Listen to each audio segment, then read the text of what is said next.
السلام عليكم ورحمة الله وبركاته. الحمد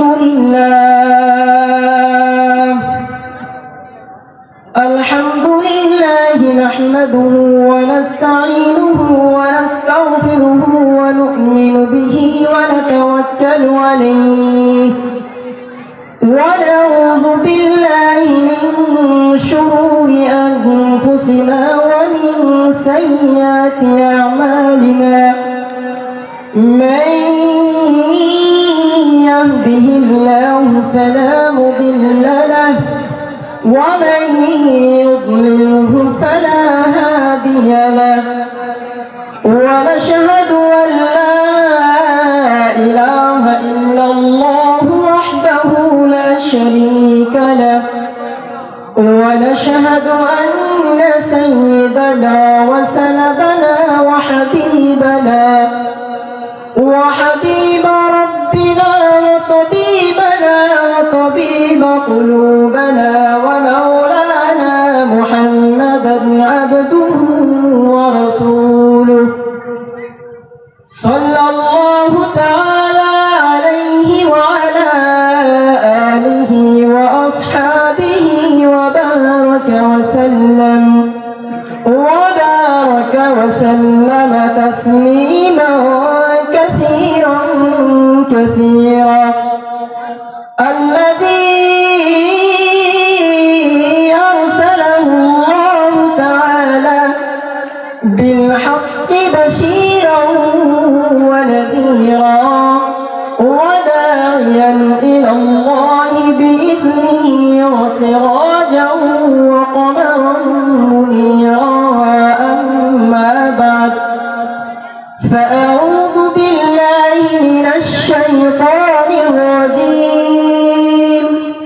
بسم الله الرحمن الرحيم.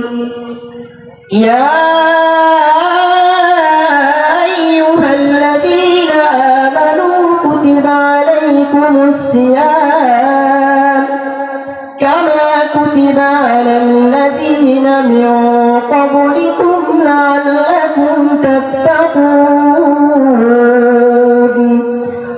وقال رسول الله صلى الله عليه وسلم إن في الجنة باب يقال له ريان أو كما قال عليه الصلاة والسلام.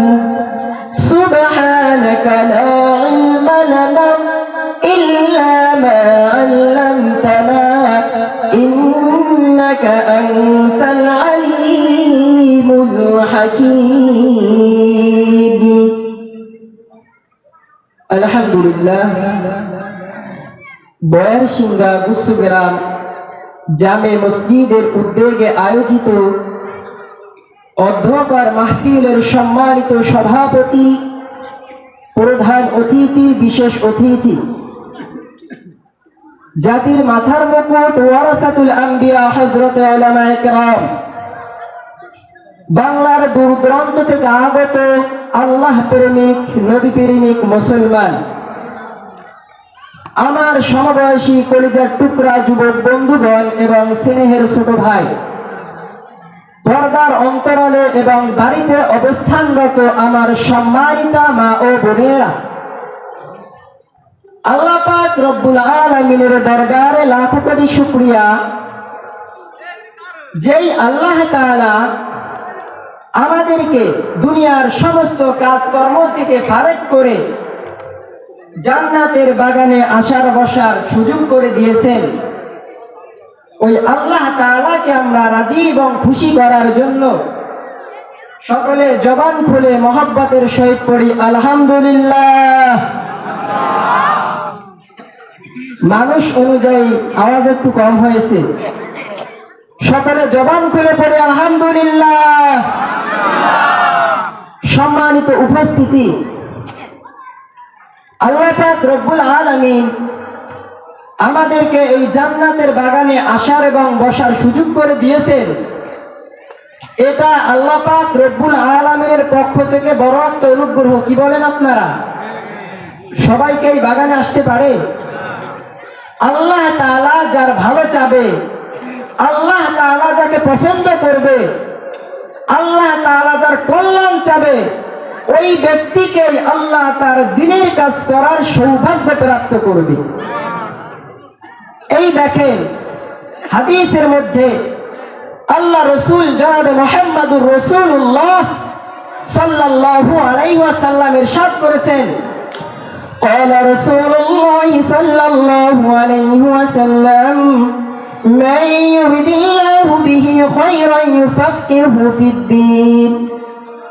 বিশ্বনবী জনাবে মুহাম্মদুর রাসূলুল্লাহ সাল্লাল্লাহু আলাইহি ওয়াসাল্লাম বলেন, মান ইউরিদিল্লাহু বিহি খায়র, আল্লাহ রাসূল বলেন, আল্লাহ তাআলা যেই ব্যক্তির ভালো চায়, আল্লাহ তাআলা যেই ব্যক্তির কল্যাণ চায়, খায়রা ইউফাক্কিহু ফিদ্দীন, আল্লাহ তাআলা ওই ব্যক্তিকে দ্বীনের কাজ করার তৌফিক দেন। আজকে জান্নাতের বাগান বয়ারসিংহা গুচ্ছ গ্রামবাসী আয়োজন করেছে, কিন্তু এখনো অনেক মানুষ দুনিয়ার কাজের মধ্যে লিপ্ত আছে না নাই? আরো জোরে বলতে হবে, আছে না নাই? তাহলে বুঝতে হবে আল্লাহ তাআলা তাদেরকে দ্বীনের সহি বুঝ দান করে নাই।